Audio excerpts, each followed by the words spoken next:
আজ ব্ল্যাক টির বদলে দুধ চা দিয়ে দিন শুরু হলো। আজকে লাঞ্চের মেনু ডাল, ফুলকপি আলু ভাজা, ডিমের অমলেট আর ওল সেদ্ধ। আজকে শরীরটা ভালো নেই, তাই একদম সিম্পল খাবার বানিয়েছি। আজ দুপুরের পরে একটু বেরোলাম, আমরা অটো করে গেলাম আইকিয়া। কিছু জিনিসপত্র কেনার ছিল আর একটু ঘোরারও। প্রথমবার আইকিয়াতে শপিং, বিশাল জায়গা জুড়ে। বেশ ভালো লাগলো অভিজ্ঞতা।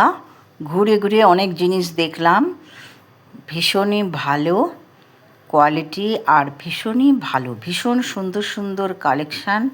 আমি এত সুন্দর কালেকশান কোথাও দেখিনি, খুবই ভালো লাগলো।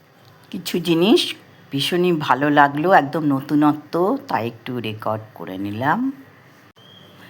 টুকটাক কিছু জিনিসপত্র কিনেও ফেললাম। ফেরার সময় একটা দোকানে একটু চায়ের তেষ্টা মিটিয়ে নিলাম। ফেরার পথে অটোতে। এখন ডিনার বানাবো। আজ এইটুকুই, বাই বাই।